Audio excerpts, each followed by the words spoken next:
level 2 of ground falling. One of the hardest and most important falling skills students need to learn how to do is how to twist out of a fall or out of a throw. So let's start from the ground, and we're going to work on the position. Put one leg across your body. Now, put the other leg across your body in front of you. Do it again. One leg across the body and down. Other leg across the body and down. Now, put it across the body and lean slightly back and bring it down. Put it across the body and lean slightly back and down. Tuck your head.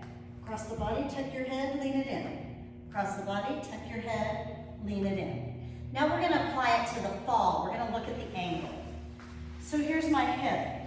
It lines up with this. We call this a side fall kick out, but you're not going to fall directly to the side. That's going to jam your shoulder. You're going to fall back at a 45-degree angle. So I'm going to kick up the leg to this angle I'm going to go. This happens to be my left leg. I'm going to the left angle. I'm going to aim my shoulder, the meat on my shoulder, towards that belt. Kick up.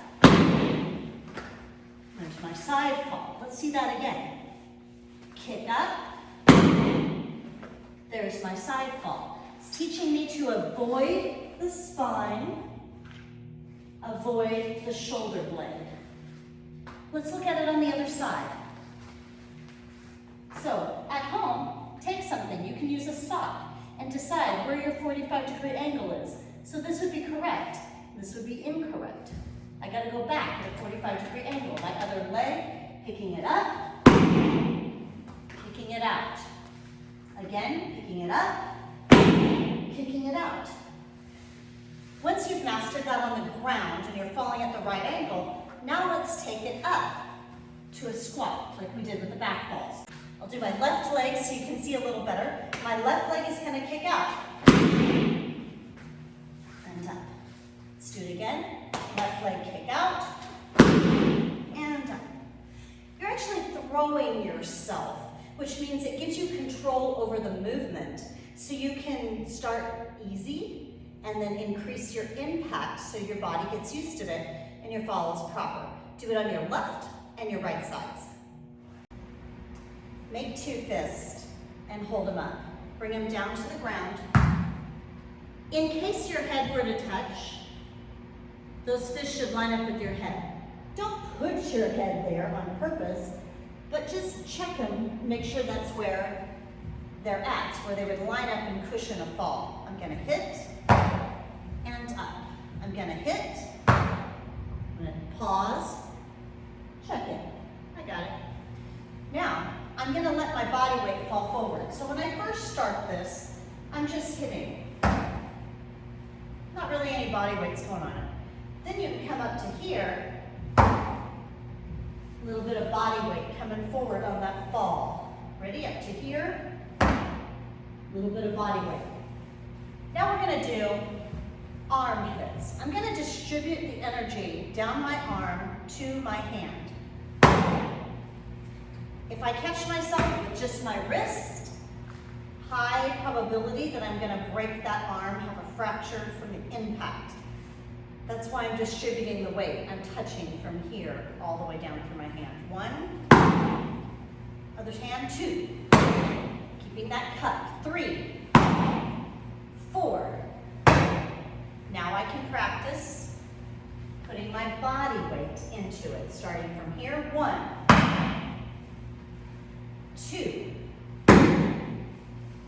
3, 4. Now watch, this is wrong. See how my weight's on my shoulder? Can you see with my hair? It's going from the shoulder, my weight right now, I've twisted, and all of my impact is right on that shoulder blade and elbow. There's no weight here. I want that body right here, so now I can't lift up my hand very easily. I want that weight distributed. So make sure, if you're feeling impact in your shoulder, look at how your tilt is. And you can play with how to distribute that weight to make sure it's an even distribution down your arm. All right, this is the last fall of groundwork. It's left and right side falling. So this is the technique you're going to use if you're doing shoulder throws, hip throws, loin tosses. This is the move that you're going to use a lot in your falls. So let's look at how the move is done. If I'm laying on my right side, I'm going to put my right arm right down beside me. I'm going to cross my left foot over and put my foot flat on the ground like I'm standing on it. I'm going to put my left hand up over my head. Notice I'm not just laying on the ground. I have that head up off the ground just like on all the other falls. My hands are cupped. When I switch to the other side, it's opposite. And then I switch. Common errors is people fall and they want to put their arm up here. Make sure your arm is down by your body. Some practitioners do falls with their arm out to the side. My personal preference, I don't like that much impact in my ribs and shoulders. I'm down here. Somebody who's a little larger shoulder build might like this technique. That's fine. It's my preference. Now I'm going to turn around and I'm going to show it on a direct shot so that you can see the leg switches and the arm switches. Right side, right hand, left foot. Left side, left hand, left foot. Now I'm going to switch. And I'm going to switch. And I'm going to switch. Level 2. I'm going to use my hips to simulate a throw. Switch. Switch. Now I'm going to show you a little bonus of what this will be used for. Part of why we work on our ground falling is we're going to do hit, roll, hit is our next move. Hit with the front, roll, hit. From the other angle, hit, roll, hit.